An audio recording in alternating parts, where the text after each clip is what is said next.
Terima kasih pemirsa, Anda masih bersama kami di Economic Challenges. Pak Toto, saya ingat tahun 97-98 krisis moneter, krisis finansial. Salah satu yang kena itu adalah properti, Pak. Ya. Banyak sekali kredit macet di situ. Memang kondisi sekarang jauh berbeda dibandingkan itu. Tetapi ketika ada tekanan kenaikan suku bunga, waktu itu kan kenaikan nilai tukar juga. Ini sekarang pelan-pelan. Apakah ada antisipasi meningkatnya kredit macet di sektor properti, Pak Toto?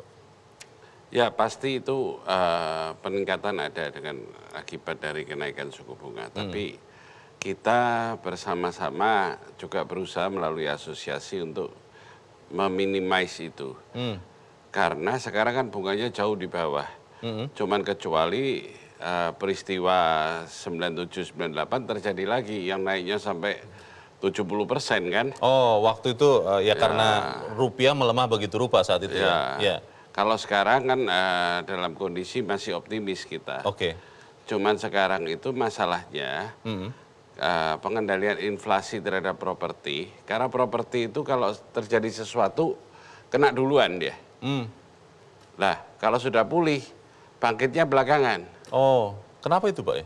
Ya karena tergantung dari supply and demand kan. Oke. Nah semuanya kan harus gerak dulu baru end user itu bisa beli lagi properti. Bangun dulu baru ada nanti dibeli begitu. Jadi kondisi properti itu masing-masing daerah juga beda. Jangan disamakan kondisi Indonesia dengan China. Jangan disamakan kondisi Indonesia dengan Amerika. Karena masing-masing beda. Apalagi dengan China yang perumahannya sudah ada. Jadi dia benar-benar oversupply di sana. Di sini Pak? Kalau di sini kan backlog masih 12,7, malah meningkat lagi. Itu untuk rumah? Iya. Kalau untuk high rise building, untuk apartemen, ya, secara total untuk hunian. Oh, kalau melihat dampak dari BBM, itu kan kemarin naik signifikan harga BBM. Lalu sekarang kita lihat nilai tukar juga perlahan tapi pasti sudah sentuh 15.000 untuk $1 Amerika Serikat. Kira-kira akan menaikkan harga properti atau tidak, Pak? Kalau naik, pasti naik.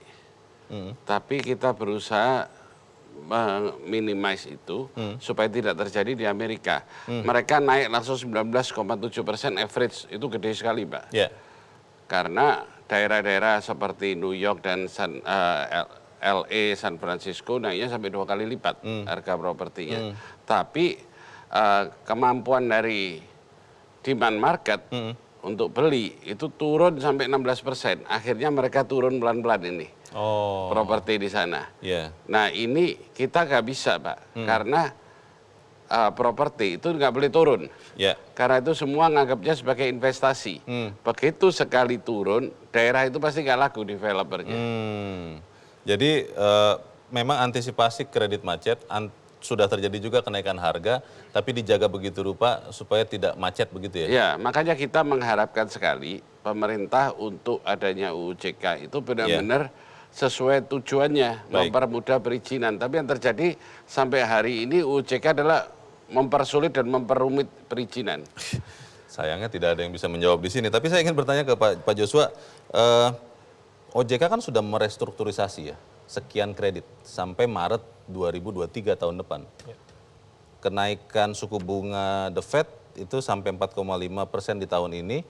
Jerome Powell mengatakan masih akan menaikkan lagi di tahun depan kalau belum sampai 2% tingkat inflasi di Amerika Serikat. Artinya ada ancaman untuk peningkatan kredit macet di perbankan. Ya, ini kalau kita lihat dari simulasi ataupun stress testing ya pada umumnya pada saat ada kenaikan suku bunga itu biasanya akan diikuti juga dengan perlambatan kredit, pertumbuhan kredit dan juga pada akhirnya ada peningkatan dari rasio NPL. Nah, tapi itu kejadiannya bisa tidak selalu terjadi. Karena di 2018 maaf, pada saat suku bunga BI naik, justru malah suku bunga kredit trennya malah menurun.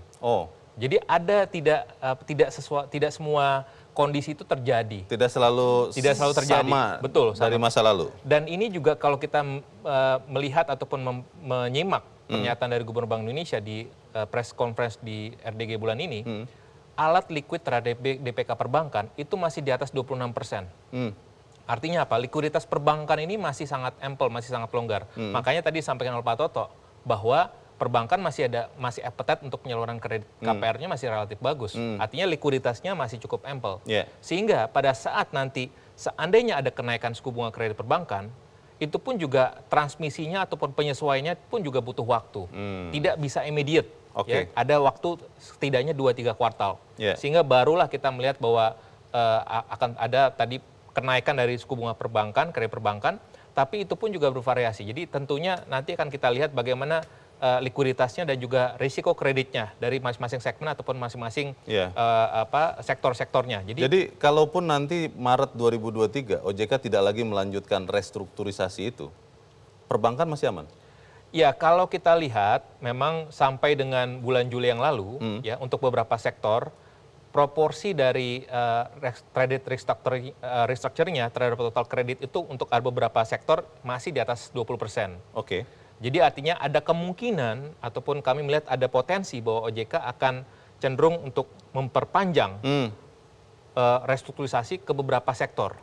Tapi untuk sektor yang di mana proporsi dari kredit restructuring-nya sudah di bawah 20%, ada kemungkinan ini tentunya tadi ya kita lihat bahwa tentunya akan ada dampak ya. Tapi saya pikir dampaknya tidak akan signifikan itu dan juga karena tadi pertumbuhan kreditnya sendiri sampai dengan bulan Juli kemarin masih double digit. Jadi kami melihat bahwa dampaknya kepada rasio NPL untuk meningkat signifikan pun juga itu akan terbatas. Baik, Pak Poltak, memang betul bahwa investor global ketika misalnya memutuskan mengeluarkan dananya dari Indonesia, dia harus cari yang setidak-tidaknya sama menguntungkannya.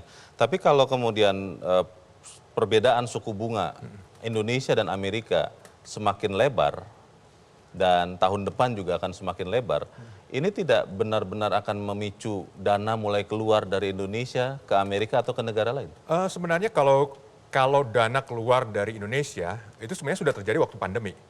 Jadi seperti misalnya pemilikan asing atas surat utang negara dulu sampai 37%. Sekarang berapa? 17%. Jadi sebenarnya yang keluar udah keluar dari kemarin-kemarin. Yang sekarang ada memang yang berkomitmen untuk jangka panjang. Dan seperti tadi, komitmen jangka panjang itu biasanya diisi oleh institusi-institusi yang memang punya pandangan 10-20 tahun ke depan. Sehingga mereka relatif lebih bisa mengendalikan ini. Jadi sebenarnya kita berbicara dengan berbagai jenis investor. Jadi kalau misalnya investor yang memang jangkanya pendek, mereka ya udah dari kemarin-kemarin, mungkin belum masuk. Yang jangkanya panjang, mereka masih melihat bahwa Indonesia masih yang terbaik di antara negara-negara emerging market lainnya. Meskipun di bawah tekanan kenaikan suku bunga, karena tekanan di tempat lain lebih besar lagi. Gitu. Pak Ance, kalau bicara kemampuan kreditur fintech, Pak, itu kan relatif sebenarnya lebih rentan dibandingkan kreditur-krediturnya Pak Toto dan teman-temannya di REI. Ini tidak berhati-hati lebih lagi Pak untuk mengantisipasi kenaikan suku bunga ini? Memang kita tetap mengikuti market Pak ya, dan risiko. Karena pasti ini kan dampaknya banyak sekali kan. Jadi unsur-unsurnya juga banyak. Ya. Bisa kenaikan bunga, bisa terjadi inflasi dan sebagainya Pak. Nah, memang kita tetap prudent, cuman karena kita ini lebih banyak 52% dari total portofolio fintech itu di UMKM, sehingga kita masih merasa bahwa masih quote and quote masih aman. Masih aman? Ya. Meskipun kemarin BBM naik dan sekarang suku bunga naik lagi, lalu rupiah juga melemah, masih aman? Masih aman, karena kebanyakan dari plafon kreditnya kan masih kecil Pak ya. Masih kita bermain yang di kecil-kecil. Bermain kecil-kecil. Dampaknya sebenarnya tidak terlalu berdampak besar. Bermain kecil-kecil itu kalau dikumpulkan berapa Pak nilainya Pak sampai sekarang? Sekarang portofolio di 45 triliun lebih. 45? 5 triliun? Ya, outstanding. Tapi kalau kita lihat dari 2017 sih 419 triliun semua. Dengan jumlah borrower di angka 86 juta Pak. Ya, itu yang mungkin. Jadi sebenarnya kalau kita melihat nanti secara global, kalau kita lihat Pak di ekonomi di Indonesia ini kan yang UMKM masih relatif quote and quote masih kuat lah, masih belum terlalu berdampak. Ya, walaupun memang daya beli udah mulai naik, maksudnya harga dan sebagainya Yeah. itu tetap masih masuk Pak. Karena dari di fintech ini kan kita banyak membiayai orang-orang yang masyarakat yang unbankable. Ya. Ya, Yang tidak layak untuk diberikan kredit di dan perbankan. jangkanya pendek-pendek Pak. Sebulan, paling banyak juga 3 bulan, ya kan. Jadi kami masih melihat efek dari ini masih bisa masih aman, controllable. Baik. Tetapi kita juga tetap research Pak, di mana market gejolaknya mau kemana sampai tahun depan. Pak Toto, tadi kalau Pak Joshua optimis, walaupun kan belum tentu juga dipenuhi ya, optimis bahwa Maret 2023 OJK bisa jadi memperpanjang restrukturisasi untuk beberapa sektor. Sayangnya tidak ada OJK di sini ya. Tapi kalau pengusaha properti kan juga akan menghadapi masalah yang sama kalau misalnya Maret 2023 tidak ada lagi tuh perpanjangan restrukturisasi. Itu bagaimana Pak? Realnya di dunia usaha sekarang yang saya tahu di properti developer udah ditawarin bank untuk restruknya itu bisa lebih dari itu. Lebih dari Maret 2023? Ya. Ini perbankan komersil? Iya. Oh. Jadi meskipun belum ada keputusan dari OJK itu? Jadi saya buka aja apa yang disampaikan itu benar adanya. Oke. Supaya pasar lebih stabil. Walaupun tidak tahu Pak, untuk sampai berapa lama, kemudian bagaimana itu skema? Average yang diusulkan adalah 2-3 tahun lagi. 2-3 tahun? Ya. Karena kan tadi yang disampaikan bank, Pak Polta sampaikan bahwa bank masih sangat liquid. Over liquid? Ya bisa dikatakan over liquid yang ada sekarang. Sehingga mereka sangat sehat asal tidak terjadi PDEP di situ. Nah, supaya tidak terjadi NPL, mereka lebih baik mengusulkan restrukturisasi lagi. Ya. Kalau tidak direstrukturisasi Pak? Ya, kita kan bukan dukun Pak. Maksud saya kalau memang tidak direstrukturisasi, sudah ada antisipasi, sudah ada persiapan meningkatnya kredit macet itu? Ya, risiko itu pasti semua ada ya dengan kita cukup lama 2 tahun setengah kena pandemi COVID. Semua, apalagi di awal pandemi kan almost zero ya semua transaksi.